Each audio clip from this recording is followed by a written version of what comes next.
Wow. Oh my God. My cousin. Incestuous. One more time for Mr. Alan Kay. Give it up for Mr. Alan Kay. And all the performers you've seen, give it up for them. And for you guys for filling this up. I sold about 700 tickets just to fill this place up. No, really, I did. And I made some profits too. But you know, when CCP asked me to do this show, I said, Filipino-American relations, that's perfect. Because I lived both in the States and here.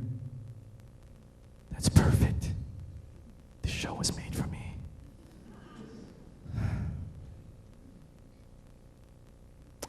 Because when I lived in the States, I would meet these Americans, these Filipino-Americans who weren't really proud to be Filipino. You know, they were pretending to be Americanized, and they would say things like, oh yeah, I understand Tagalog, but I can't speak it anymore because I've been here 10 months now. I just can't speak it. But you know what I like to eat? I like to eat hot dog. That's my favorite sandwich. Hot dog. I'm like, wow, I noticed no accent at all. Your English is just American. Wow. And then I met this one guy, right? This one Filipino guy. His name was Demi Aquino, which is a very Filipino name. And I asked him, Demi, you're Filipino? He goes, oh, actually, I'm half. Half what? Well, see, both my parents are Filipino, but I grew up in the States, so I'm half. Yeah, half a brain is what he had. And why is it that every time a Filipino goes to the States, he always has to come back to the Philippines with a picture of himself next to a Ferrari? And the pose is like this. Wow, in the Philippines you drive an owner Jeep, but in the States, yeah, the roads, you know. But you know one thing, the biggest difference I think between Filipinos and Americans? Filipinos always look at the positive, right? Yeah, all 10 of you. No, we do. For example, if you're in the States and you trip and fall down, everybody gets worried. Oh, are you okay? Are you all right? Is everything okay? Are you all right? You trip and fall down here? I don't know that guy, and then they walk away. Because we look at the positive. I'm glad you guys got that one. You guys are smart. And you know what else? This show was made for me because I grew up in Angeles City. Anybody else? Okay. I can hitch a ride with these guys after the show. It's perfect. Any Kapampangans here? Any Kabalens? All right. Pwede na akong magkapampangan kasi itong English ay dana, magkasakit ko eh. Pwede na akong kaya. Okay mo, translate yun na ako lang eh. Ting ko pong sing-sing, itong makanta. Putang bengi, king lalam tete. Sa pukay tang bola, king lalam tete. King kay, putang bagya, paningalti. Dana, kapali ka na. That was a little break. That was for the Kabalens out there. You guys remember, if you guys go to Pampanga, they have those flagellant, you know, the mandaramay, the people who do the thing on Holy Week. You know, I joined them. That's right, Holy Week. I got a whip, and I started whipping them. Putangina, bilisan nyo. And then I blessed them with alcohol. Blessed their backs. And then there was this one guy, he was carrying a cross, right? But he was kind of social, so he was carrying the cross and he was texting at the same time. And I just like to walk around the stage and make full use of the stage because it's a big stage. And I'll maybe do a joke for this section here because I'm like that. I get personal. You guys remember Clark Air Base? It doesn't matter because I do. You know, I grew up around there and I had these white neighbors, these white kids. And you know, white people, they smell like milk. But that's because they drink milk. Of course, to them, I smell like patis. But that's just what I drink. And every time I go to their house, they wouldn't let me in. So I started thinking, maybe I should drink more milk. But I could only afford Carabao's milk. And that gave me gas. So then they wouldn't let me in because I was the farting kid. And that's when I started burning US flags in front of their house. US spaces out. I was a political kid. And I know you can't believe this one, but when I was growing up, I was really ugly. I know, unbelievable, huh?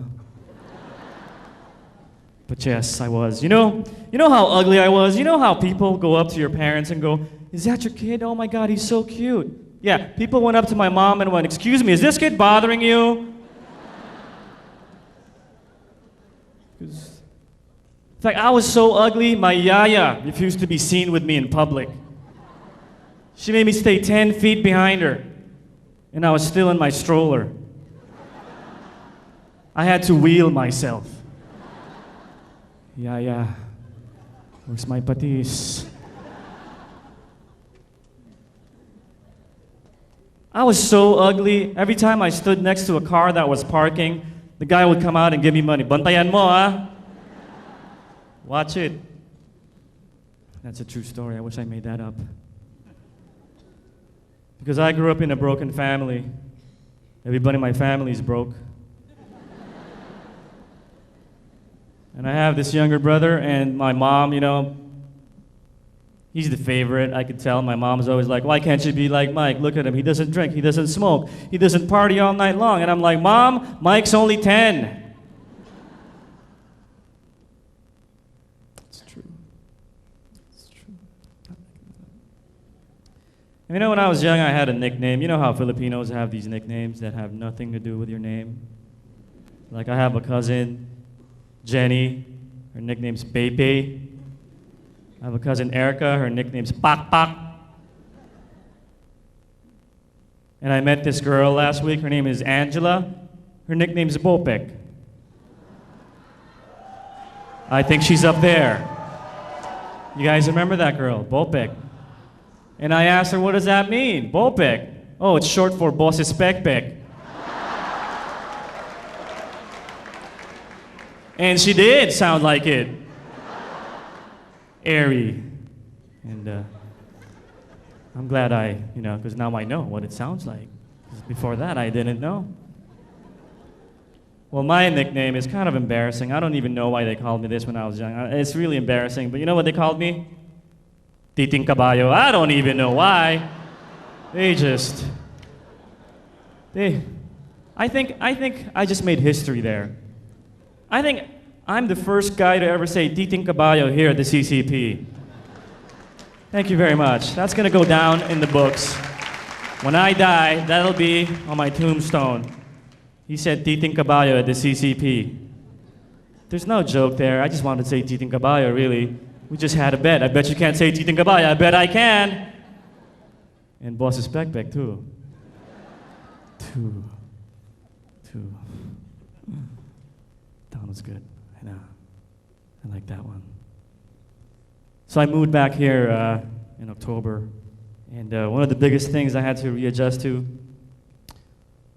the fact that we don't have water pressure. You know what I'm talking about?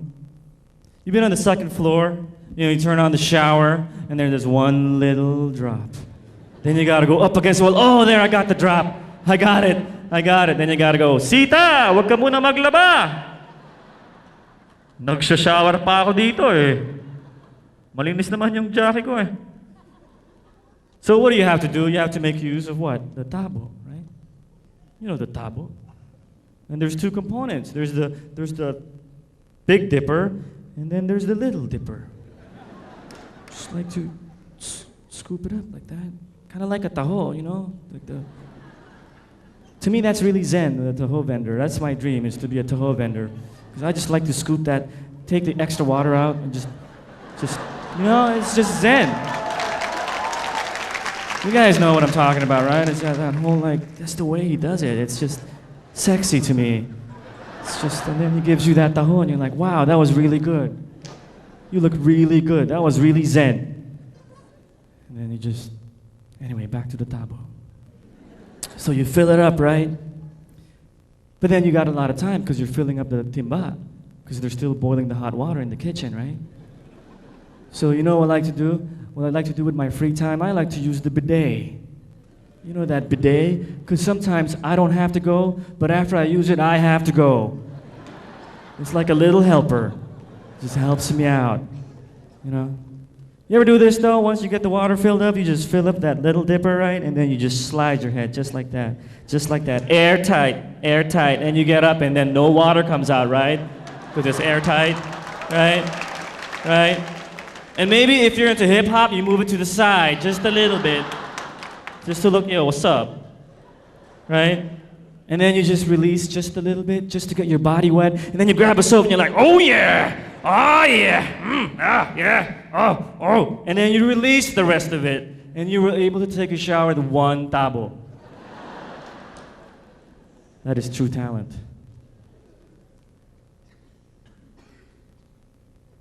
Wow. Tabo. And what's the other thing? Traffic. Right? Traffic here sucks. And I would, I'm just... You know what causes the traffic here? I'm sorry to say, but it's the politicians. Because when they go out, they got their car, right? Then they got the backup car. Then there's the backup to the backup car, and then there's 20 other cars pretending to be backup cars just following them around. And I'm one of them. I'm at the end with the ambulance.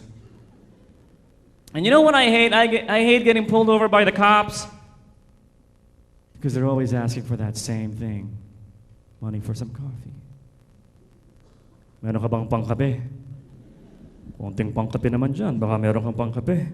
So you know what I start doing? I start bringing instant coffee in my car. That's right, I get put over. Here you go, Nescafe, blend 45, get going. That's what I do. But I have some solutions for our traffic situation. Maybe you can help me out. First of all, we got to do something about the jeepneys, right?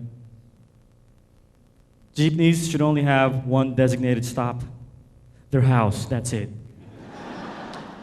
Because I hate getting stuck behind the jeepney because they always make frequent stops in the smog, and I really hate making eye contact with the passengers in the back. Don't you just hate that? You're there all like, no, they're looking at me, no! Oh shit, oh, they're staring at me, oh man, I gotta pretend to be fixing my radio now. Oh, they're still looking, god damn, where's my shades?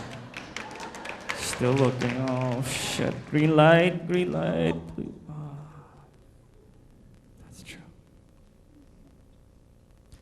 Taxis should have their own lane, the sidewalk, that's it. Buses and trucks should only be allowed at certain times of the day, 3 a.m. to 3:05 a.m., that's it. Tricycle drivers should all be killed. I'm sorry, we're gonna have to make sacrifices if you want this thing to work. How do you think the Germans did it? Huh? Do you see any tricycles in Germany? Oh, but nobody wants to talk about the tricycle holocaust. You can check it on the web, it's all there. www.tricost.com. All the facts are there. And one more thing, the pedestrians. The pedestrians are something else. I would just like to know what goes on in that tiny brain of theirs. What goes on? There's 100 cars coming at me at 100 miles per hour. I could die. There's an overpass over there. It's really near. I could cross it safely. There's 100 cars. I have a baby with me. I'm gonna go for it. And they do that thing, that hand in front of the car, like that's gonna stop me, right? Yeah, put that hand out, it's gonna stop me. Anyway, thank you very much, and enjoy the rest of the show. Good night.